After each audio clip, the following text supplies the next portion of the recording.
jokes about bombing Russia and publicly degrading Mickey Mouse? We're fed up. Wait, was the mic already on? It sure was when these people decided to share their opinions. As the oldest person to ever take America's highest office, President Joe Biden has had to contend with plenty of detractors in his years since taking office. But in October, while surveying the damage left behind by Hurricane Ian in Florida, the president showed that he always has a firm grip on the nuclear launch codes, at least when the bombs in question are F-bombs. After Fort Myers Beach Mayor Ray Murphy thanked the president for his support, mentioning the visit and hurricane relief, the commander-in-chief responded, Hours later, the video clip went viral as pretty much every legacy media outlet posted it online. Canada has very seldom been the focus of global media scrutiny when it comes to international events, but that was before the emergence of Prime Minister Justin Trudeau, who was elected to office in 2015. At times, Trudeau has been known to rub some people the wrong way, for example, Donald Trump. In 2019, a video caught him engaging in party talk with UK Prime Minister Boris Johnson and French President Emmanuel Macron at a Buckingham Palace social during a NATO conference in London. Cameras caught Trudeau blaming Trump for Macron's late arrival at the reception. It was like Mr. Dixon 40 minutes.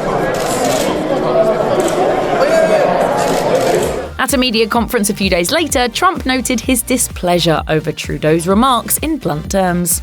Well, he's too fast. Throughout his controversial 2016 campaign for the presidency of the United States, Donald Trump provided the media with many provocative anecdotes. But his drive to the White House could easily have been scuttled October 7th, a month before the federal election, by a damning 2005 videotape that was leaked to the press. The tape documented a garrulous Trump bragging to Access Hollywood host Billy Bush on how easy it was for a celebrity like himself to have his way with women. You're a star, they let you do it.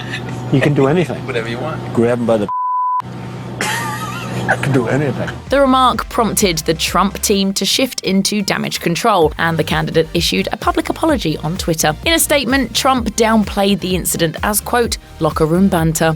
The incident helped Trump's rival, Hillary Clinton, stay ahead in the presidential race for a while, but in the end, the hot mic moment didn't derail Trump's campaign entirely, as we all know. Although Canadian singer Justin Bieber became a bubblegum favourite in 2010 with his massive hit Baby, it didn't take long before enough celebrity veneer withered away to reveal a real bad boy in the making. Adjustment to life under the spotlight was difficult for Bieber, and the media followed him wherever he went. But the media didn't have to so much as lift a finger in 2015 to reveal yet another example of Bieber's testy side, when he was slated to do a live performance of his hit What Do You Mean in front of Rockefeller Center in New York for a Today Show segment. When the song ended, Bieber expressed disdain over the positioning of one cameraman during his live session. Dance because the camera's right here the whole time. Might as well not even dance. Unbeknownst to Bieber, who thought Today had cut to commercial, part of his complaint was still being carried live. Pop Sugar claimed a few in attendance believed Bieber threw a fit, while HuffPost chastised the star, stating he should have known better than to complain while a mic was still operational. For years, authorities suspected that Texas real estate heir Robert Durst had something to do with the mysterious 1982 disappearance of his wife, as well as the deaths of two other acquaintances. But it took an accidental admission on a cable miniseries to put him away for good. HBO documented the crimes in its 2015 miniseries The Jinxed, The Life and Deaths of Robert Durst, encouraging the prime suspect to tell his side of the story, at a time when the murders of Kathy McCormack and Susan Berman were still unsolved. But the real shocker took place when Durst left the set to use the bathroom and began muttering to himself, not realizing his mic was still on. What did he say? Nothing less than a murder confession. What the hell did I do? Kill them all. Of course. Durst was arrested, and in October 2021, he was convicted of the murders of McCormack and Berman. He was previously acquitted of killing neighbour Morris Black, but pleaded guilty to dismemberment. Durst died behind bars 3 months later from natural causes at 78. Mel Gibson enjoyed years as a Hollywood marquee attraction and action star in the Mad Max and Lethal Weapon franchises of the 80s and 90s. He capped that ascent to the top with his epic telling of Scottish freedom fighter William Wallace in Braveheart, which netted him 2 Oscars for Best Picture and Best Director in 1996. But after being arrested for driving under the influence in 2006, followed by a string of situations involving homophobia, racism, sexism, and abuse, an unforgiving Hollywood kicked him to the curb. In 2010, Chicago-based WGN TV reporter Dean Richards questioned Gibson on his behaviour during an interview. Realising that his appearance was going beyond promoting his movie Edge of Darkness, Gibson dropped his smooth demeanour and grew irritated when asked about his tempestuous past. That's almost 4 years ago, dude. I mean, I've moved on. I guess you haven't. When Gibson thought the interview had ended, he threw out one more remark. It's good to see you back in the saddle and doing what you do best. Thanks a lot for joining us, Mel. Take care. Bye-bye.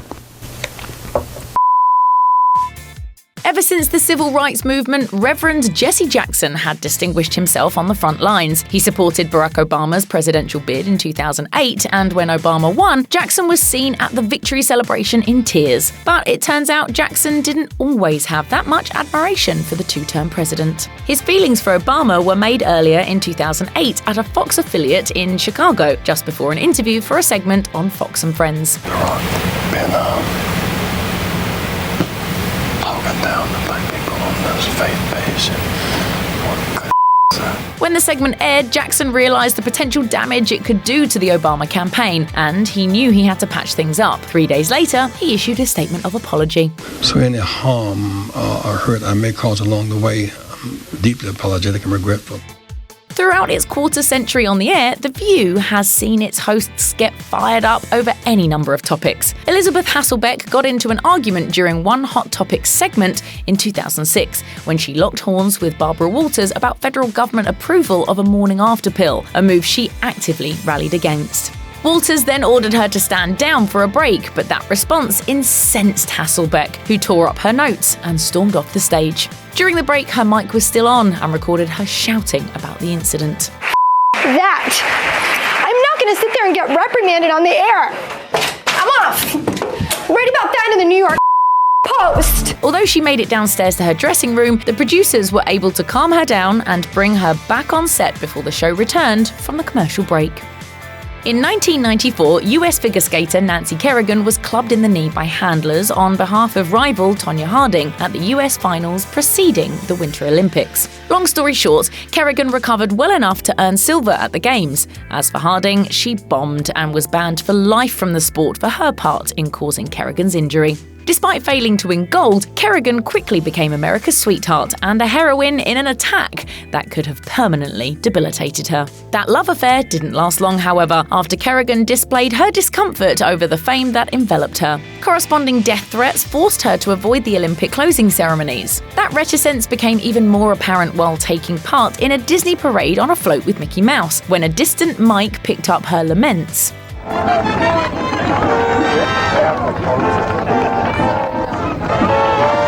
The backlash to her comments was merciless from media outlets like the Los Angeles Times, which wrote, "It's getting easier and easier to dislike Kerrigan." Years later, Kerrigan told Fox Sports that the scars of that treatment remain fresh as those on her knee, adding, "I always wanted to be understood. Who doesn't want to be liked, right?" Apparently, somebody forgot to remind Nancy Kerrigan that Disney is paying her a reported $2 million to make television appearances like these. As a 2-term president during the 80s, Ronald Reagan's tenure in the White House certainly had its ups and downs. Policy aside, he'll always be remembered as a guy who liked telling jokes. As Henry VIII said to each one of his 6 wives, "I won't keep you long." But one joke could have led to some pretty grim consequences. Before a televised address to the nation in 1984, Reagan decided to have a little bit of fun while seated at his desk. My fellow Americans, I'm pleased to tell you today that I've signed legislation that will outlaw Russia forever We begin bombing in 5 minutes. While obviously never broadcast, the joke still made it to tape and was leaked to the press. According to Politico, international media outlets were angered by the joke, with many calling Reagan an irresponsible old man. One Paris newspaper questioned his sanity. In Russia, the TASS news agency condemned what it called a hostile attack by Reagan. The joke also temporarily triggered a drop in Reagan's appeal in the polls. Whoops.